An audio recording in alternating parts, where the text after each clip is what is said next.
Hi friends, welcome to TM tutorials. ఈరోజు మన ఈ వీడియోలో పర్యావరణ పరిరక్షణ కోసం జరిగిన ఉద్యమాల గురించి చూద్దాం.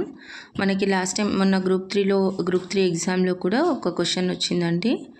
అండ్ గ్రూప్ 2లో కూడా వచ్చే అవకాశం ఉంది. పర్యావరణ పరిరక్షణలో జరిగిన ఉద్యమాలన్నీ ఈ వీడియోలో చూద్దాం. ఫస్ట్, చిప్కో ఉద్యమం. చిప్కో అనగా చెట్లను హత్తుకోవడం. ఇది కూడా చాలా ఎగ్జామ్స్లో అడిగారు. చిప్కో అనగా ఏమిటి అనగా, చిప్కో అనగా చెట్లను హత్తుకోవడం. 1970 దశకంలో సుందర్లాల్ బహుగుణ ఆధ్వర్యంలో ఈ ఉద్యమం జరిగింది. చండీ ప్రసాద్ భట్ అనే మరో పర్యావరణవేత్త ఆయనను సహకరించడంతో ఈ ఉద్యమం ప్రపంచవ్యాప్తంగా ప్రముఖ పర్యావరణ ఉద్యమంగా పేరొందింది. 1973లో చమోలి జిల్లా ఉత్తరాంచల్లోని గోపేశ్వర్లో 300 వృక్షాలను నరికేందుకు ఉత్తరప్రదేశ్ అటవీశాఖ సైమన్ కంపెనీకి అనుమతి ఇచ్చింది. దీనికి ఆ గ్రామ ప్రజల నుండి తీవ్ర వ్యతిరేకత వ్యక్తమైంది.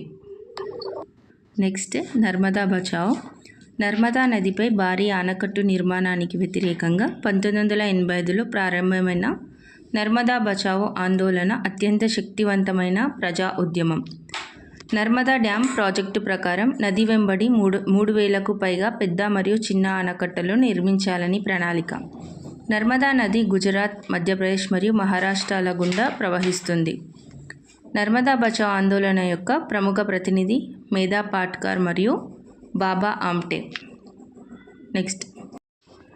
నెక్స్ట్ బిష్నోయి ఉద్యమం.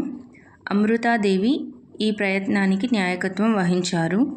బిష్నోయి ఉద్యమం రాజస్థాన్లో సుమారు 290 సంవత్సరాల క్రితం, అంటే 18వ శతాబ్దంలో ప్రారంభమైంది. బిష్నోయి కమ్యూనిటీచే ప్రారంభించబడింది.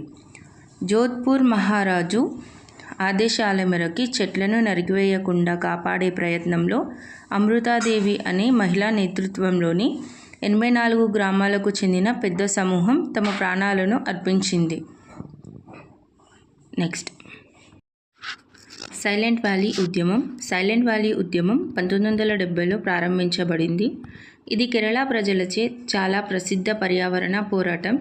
సైలెంట్ వ్యాలీ ఉష్ణమండల వర్ష అరణ్యాలను రక్షించడం దీని లక్ష్యం. ఈ ఉద్యమానికి కేరళ శాస్త్ర సాహిత్య పరిషత్ మరియు స్థానిక ప్రజలు నాయకత్వం వహించారు. జల విద్యుత్ ప్రాజెక్టు కోసం ఆనకట్ట నిర్మాణానికి వ్యతిరేకంగా దీన్ని ప్రారంభించారు. నెక్స్ట్, అప్పికో ఉద్యమం. భారతదేశంలోని అత్యంత ప్రభావవంతమైన పర్యావరణ పరిరక్షణ ఉద్యమాలలో అప్పికో ఉద్యమం ఒకటి. ఇది దక్షిణ భారతదేశంలోని కర్ణాటక ప్రావిన్స్లోని జిల్లాలోని గ్రామీణ ప్రాంతంలో అడవులను సంరక్షించే లక్ష్యంతో ప్రారంభించబడింది. కలప వెలికితీత కోసం చెట్లను వాణిజ్యపరంగా నరికివేయడం వల్ల అడవుల విధ్వంసం జరిగింది. పాండురంగ్ హెగ్డే ఉద్యమ నాయకుడు. ఇది హిమాలయ, ఉత్తరాఖండ్లోని చిప్కో ఉద్యమం నుండి ప్రేరణ పొందింది మరియు అదేవిధంగా ప్రజలు చెట్లను నరికివేయకుండా రక్షించడానికి కౌగిలించుకునేవారు. నెక్స్ట్, కోయల్ కరో ఉద్యమం. జార్ఖండ్లోని రాంచీ జిల్లాలోని టోర్ఫా బ్లాక్లో ప్రతిపాదిత కోయల్ కరో డ్యామ్కు వ్యతిరేకంగా సుమారు 3 దశాబ్దాల నిరసనలో ఇది మొదటి పెద్ద అహింసాత్మక సంఘటన. ఇది కోయల్ కరో జల విద్యుత్ ప్రాజెక్టు నిర్మాణానికి వ్యతిరేకంగా హుండా ఒరావన్ తెగలు జరిపిన ఉద్యమం. జార్ఖండ్ జంగల్ బచావో ఆందోళన. ఇది 1980లో సింగ్బమ్ జిల్లాలోని గిరిజనుల చేత ప్రారంభమైనది. జంగిల్ బచావో ఆందోళన 1980లో ప్రారంభమై భారతదేశంలోని జార్ఖండ్ రాష్ట్రంలో ఉద్భవించింది. జార్ఖండ్ జంగల్ బచావో ఆందోళన ఆదివాసుల సమస్యలను తెరపైకి తీసుకురావడంలో ప్రముఖ పాత్ర పోషించింది. ఇది వారి హక్కులు మరియు శ్రేయస్సుని ప్రోత్సహించడంలో సహాయపడింది. నెక్స్ట్, నవధాన్య ఉద్యమం. దీనికి సారథి వందనా శివ. దీని లక్ష్యాలు జీవ వైవిధ్య సంరక్షణ, సేంద్రియ వ్యవసాయ పద్ధతుల నిర్వహణ, రైతులకు సరైన మార్కెట్ కల్పన. నవధాన్య అనగా 9 విత్తనాలు. ఇవి జీవ సాంస్కృతిక వైవిధ్యానికి సూచనలు. నెక్స్ట్, గంగా సంరక్షణ ఉద్యమం. ఇది గాంధీయన్ అహింసా ఉద్యమం. ఇది గంగా నది పరిరక్షణ కోసం చేపట్టిన ఉద్యమం. ఎందుకంటే గంగా నది హిందువులకు అత్యంత పవిత్రమైన నది అనేది ఎంత సత్యమో, దేశంలో అత్యంత కాలుష్యపూరిత నది అనేది కూడా అంతే వాస్తవం.